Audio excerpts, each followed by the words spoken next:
बड़े दिनों बाद, लंबे समय बाद, आई डोंट नो कितने हफ्तों के बाद midweek action, actually midweek action दिख रहा है स्क्रीन पर। मिडवीक एक्शन हफ्ते में कोई भी दिन एक्शन नहीं होता। मतलब आप सोचिए कितना 8 दिन हम लगातार नीचे बने हुए हैं ना।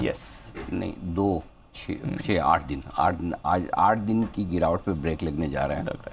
अच्छी बात क्या है दीप की एक पूरी की पूरी तेजी आपकी स्क्रीन पर बनी है। यस। दूसरी बात यह कि कुछ बड़े लेवल के ऊपर बंद होने की तैयारी कर रहा है। सो आज अब बचे हुए 1.5 घंटे के लिए हमारे लिए सबसे इम्पोर्टेंट क्या है? सबसे इम्पोर्टेंट तो पहला ये कि 17,450 जहां पर आप हैं अभी जिसके आसपास, इसके ऊपर तो कम से कम बंद हो जाए।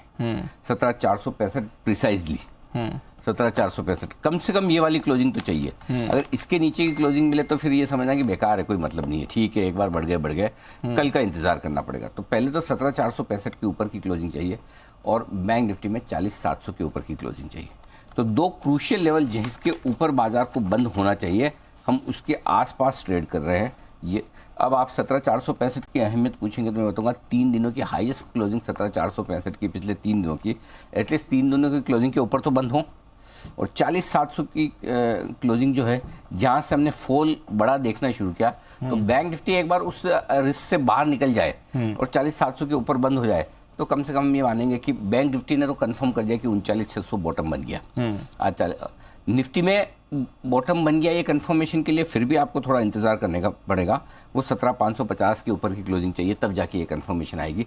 लेकिन फिर भी 2 क्लोजिंग मिल जाए, 17,465, 40,700 ये है। अभी तक की स्क्रीन देखकर लग रहा है कि मिलेगी। हाँ, अरे वाह, मिलेगी। उसकी रीजन ये कि आप जो कमजोर शॉर्ट्स हैं जो नीचे के लेवल के, वो काटने के लिए आखिरी 1 घंटे तक का इंतजार करेंगे और वो जल्दी से नहीं काटेंगे। क्यों नहीं काटेंगे उसका कारण है जी, डाउ फ्यूचर उतना सपोर्ट नहीं कर रहा। 25 पॉइंट ऊपर है, ऐसा नहीं कोई डाउ फ्यूचर 150-200 पॉइंट ऊपर हो जो कि आपको बड़ा कॉन्फिडेंस दे कि चलो 200 नहीं तो भी 100 पॉइंट तो डाउ ऊपर बंदी हो जाएगा, ऐसी क्या बात है। सो डाउ फ्यूचर 25 पॉइंट ऊपर बंद होना कोई बहुत बड़ी बात नहीं है, ऊपर ट्रेड करना बड़ी बात नहीं है कि उससे आप ये नहीं कंफर्म कह सकते कि अमेरिका में ऐसे ही होगा।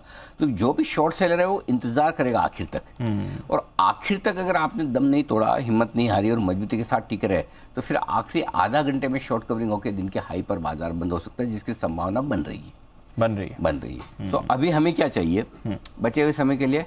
डाउ फ्यूचर्स कमजोर ना हो, इतने ही 25-50 पॉइंट ऊपर नीचे है, यही चले तब भी कोई दिक्कत नहीं, बढ़ गया तो क्या नहीं क्या। सो आई थिंक थोड़ा तैयार तो हो रहे हैं हम हल्की फुल्की शॉर्ट कवरिंग और खरीदारी के लिए। बेस 17,400 पर बनता हुआ दिख रहा है आखिरी 1.5 घंटे के लिए, और वो मैं इसलिए कह रहा हूँ दीप, 17,400 के पुट पर लगभग 1.5 करोड़ शेयर हो चुके हैं और 17,500 के कॉल्स पर लगभग 1.5 करोड़ शेयर। तो 17,400 17,500 बचे हुए समय के लिए जो ट्रेडिंग रेंज आपकी निकल कर आ रही है वो ये है, और उसको 2:30 बजे में विस्तार से बताऊंगा। तो फिलहाल ये एक्शन आप मानकर चल सकते हैं बाजार के लिए। तो धीमे धीमे ऊपर जाने की कोशिश, 17,465 के ऊपर बंद करवाइए आप। आज सुबह जो आपने 40,600 के टारगेट्स की बात करी थी और 40,700 अपसाइड लेवल बोले थे, दोनों 500 575 675 वाला भी एक्चुअली आ गया है। ना, ये टारगेट आ गए। चलिए, सारे लेवल्स भी आ गए, टारगेट्स भी आ गए, और हमारा आज के 2000 वाला आईडीएफसी डे हाई पर इस वक्त ट्रेड कर रहा है, वो भी स्टॉक मजबूती के साथ है, वो भी आप होल्ड कर सकते हैं, कोई दिक्कत वाली बात। होल्ड करिए, ठीक है। तो ये है आपके लिए कुछ कॉल्स पर अपडेट।